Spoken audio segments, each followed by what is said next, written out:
I still believe that the approach in itself was desirable with some modification.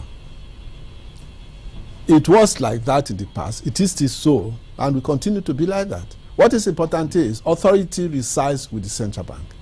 The central bank, in conjunction with NDIC, carry out these various supervision and inspections. Once these things are discovered, they must be corrected. If that's to be a reprimand, it must be applied. But what we're saying is this: don't use this to be seen as if one was boosting his ego. I have done this, I've done that. Because confidence is very important in the system, within and outside Nigeria. So what was intended to be done should be done, but it is the approach, I believe, needs to be improved upon substantially. Okay, let's take a break. We'll come back to you after the break. You're watching Special Edition Business Morning. Today, 65 days of Lamido Sanusi as the head of Nigeria's central bank. We'll look at the policies, milestones, and achievements. In the second part, after the break, we'll take a look at the bailout fund, about 600 billion naira in the system, and the bank's credit portfolio. Have they started lending again, and what the central bank is doing to fly the corporate engine for Nigeria. DG, distinguished chartered stockbrokers, council members, management, colleagues, thank you very much. I have a small presentation to make, and as I explained earlier, we are delighted to be received today by the stock exchange.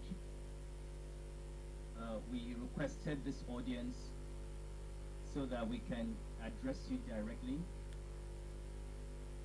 and explain to you the background to the actions taken by the central bank, where we are today, and how we see the banks going forward. To also listen to you and to assure you that we have a very optimistic view of the economy and of the market, and that we hope we will work together with the council and management of the stock exchange to find a solution to the problems that the economy is facing at the moment. It is important to bear in mind, obviously, that we do have a financial problem, an economic problem. It's not as bad as the rest of the world. The economy is still growing, but there will be short-term difficulties. However, the medium to long-term outlook remains very positive.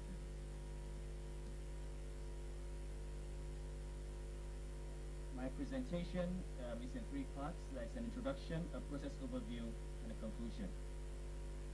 The background.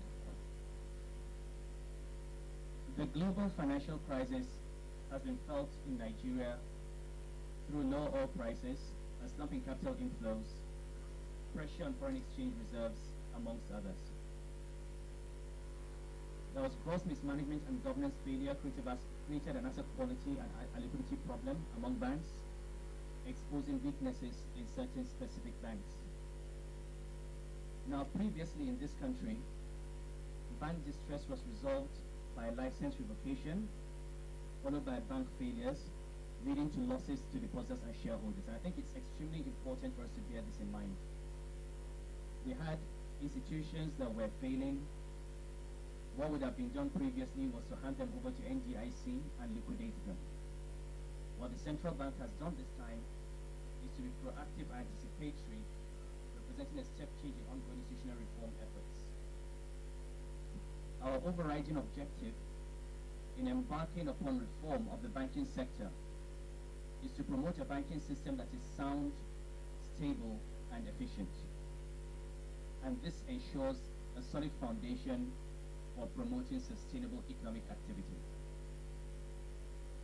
We aim to do this by ensuring sound governance and management, adequate liquidity, and robust capital adequacy. As we'll see in the presentation, the 5 banks in which we intervened had a combination of all three. It wasn't just a case of being short of capital, in which case you would just put in capital or give them time to increase their capital. It wasn't just a case of a liquidity problem, in which case you give them liquidity support. It was a combination of a lack of capital, a lack of liquidity, and a lack of governance. and therefore the institutions are judged to be in a grave situation.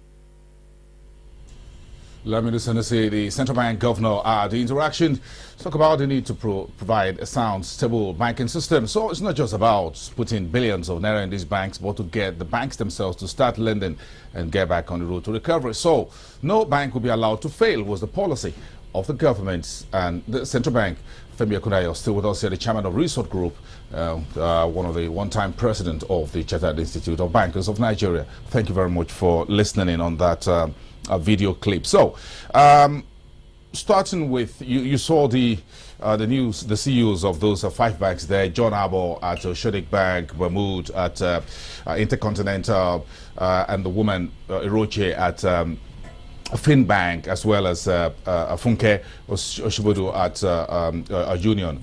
So it's been 1 year down the line. Give us a sense of what you think these folks are doing. We haven't seen the financials yet, but at least these banks haven't closed shops, as it were. People still can put their check across the table and get cash. So to an extent, would you say Lamido's statement on the 16th of September last year was correct, that yes, these banks have been stabilized, they worried it was a wise decision not to close them down? Well, thank you very much. I believe that it was a wise decision not to close them down. The system would have been worse for it if they had been closed down. However, again, I think it's a systemic problem.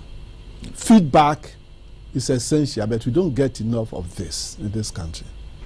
Interactive sessions whereby people share views, even the governor sharing views with his deputies, because we have seen situations where the same deputy governors were with former governor and sharing the same vision, but you know, a new governor comes in a different direction, and we now ask questions: what happened? So similarly here, these new shiftings, CEOs, how often have they come to give us their scorecard?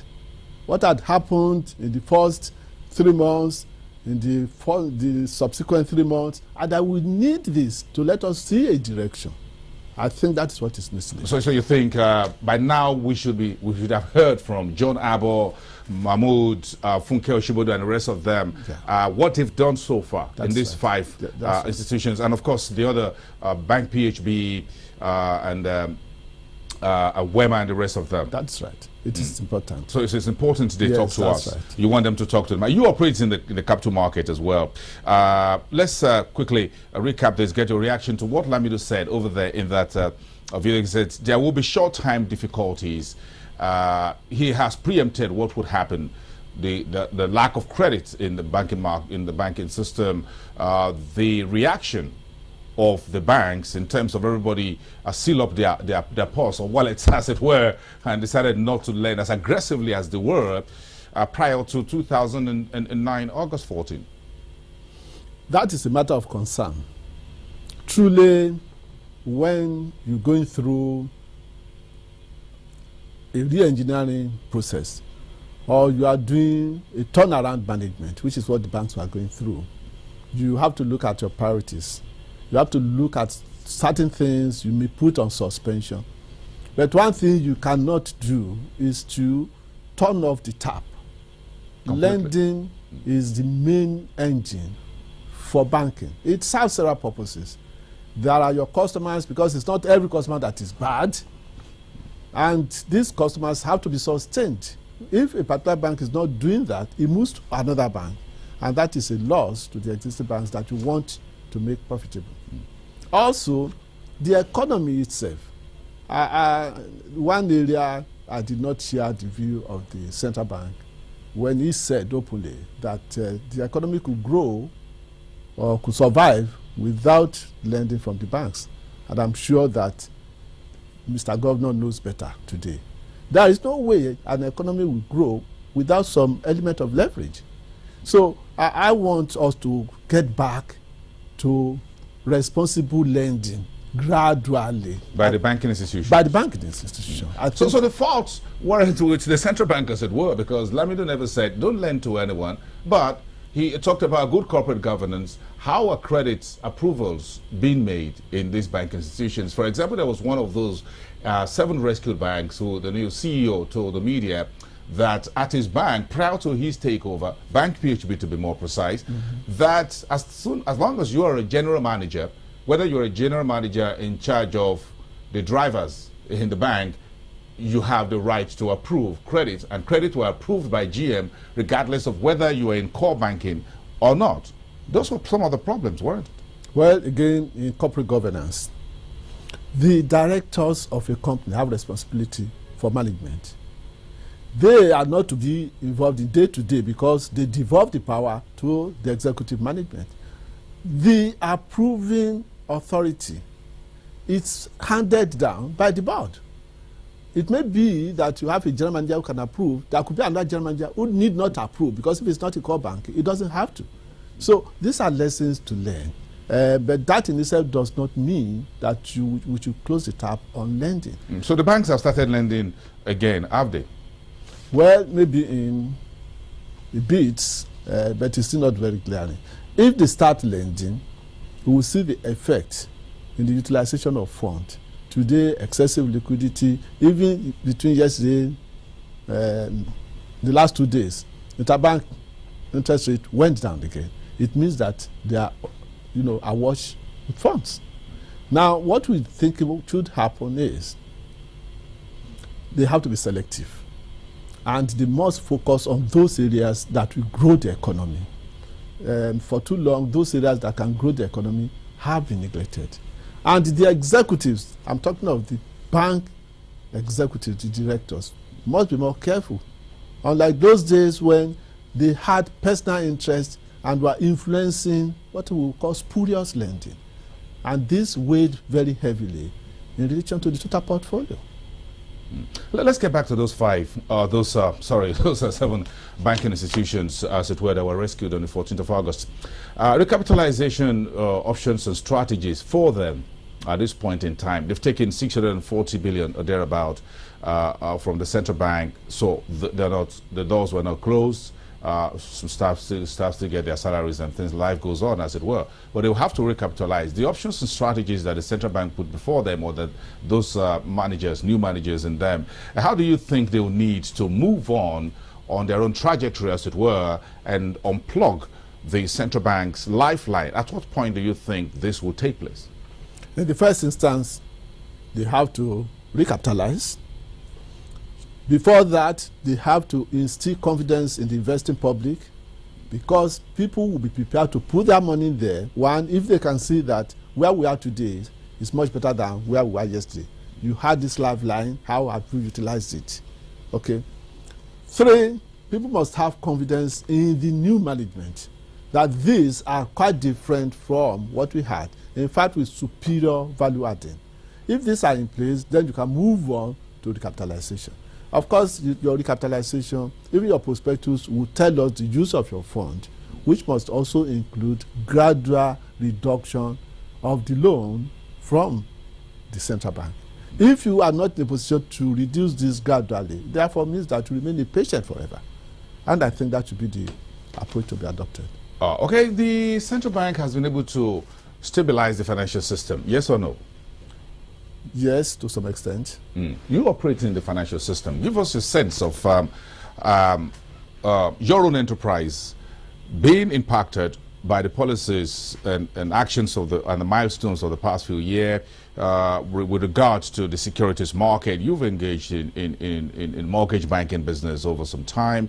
You run one of your companies listed on the stock exchange as well, and you've operated in the capital market as well. Stabilizing the financial system, the healthiness of the system, getting the capital market to come back on track as one of those sectors of Broad Street that were badly hit by those problems we had in recent years. Thank you very much. Things are getting better and can still get much better. In the first instance, as an operator, I know that when we hit the market some 2 years ago, that was before Lamido.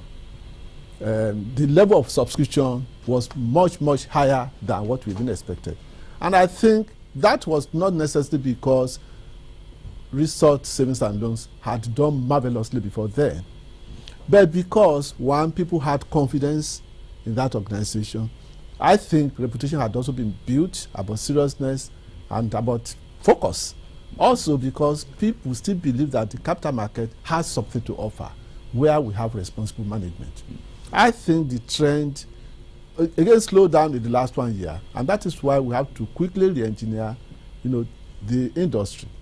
In terms of lending, obviously there had been slowing down, and it was necessary. But I think gradually and on selective basis, this can come up. My organization experiences that. Now today, everybody knows that when you are putting your funds at less than 6-7% with the central bank, it's not going to be the same story as when you are having it at 20 or 20 plus in order to be able to meet your overhead. Don't forget, at the end of the day, the bottom line comes on the confidence that people will have in the banks. So we are not saying be in a hurry to make jumbo profit, but you must be able to make some responsible profit, and you must be able to impact. So within the last 1 year, it hasn't been a case for smiles. But everybody now knows that the number of companies that had to make so much provision are experiencing some appreciation gradually. Maybe it will take us some time to get back there, but there is sanity. You think we were driving too fast back then? Oh, we were driving too fast, and we were not being realistic. I mean, definitely, we know this, because we saw the underlying fundamentals that support securities did not justify the prices. And there were people in privileged position who should have been telling the public and be slowing down, that speed. But rather we were, telling the whole world that ours was the most fantastic. Look at the phenomenal growth, and look at the collapse, and look at how long it took our own capital market to recover, far, far behind several other capital markets. So you think if we slow down to say perhaps if we average 10, 15, 20% per year, that would be reasonable, rather than looking for 150% ROI in just a year? Basil, let us be realistic. You and I have been in this market for a long while. When you want to achieve what nobody else has achieved, then you must be prepared for a consequence that nobody else had experienced. If you go in at the rate at which you are going, shouldn't we be asking ourselves questions? Is it the level of confidence in our governance? Is it the performance of our industries? So somebody must be there to say, look, this is a signal, it's a warning signal. We have to be careful. There was no road safety? No, there was none. There was none. Pretty bad.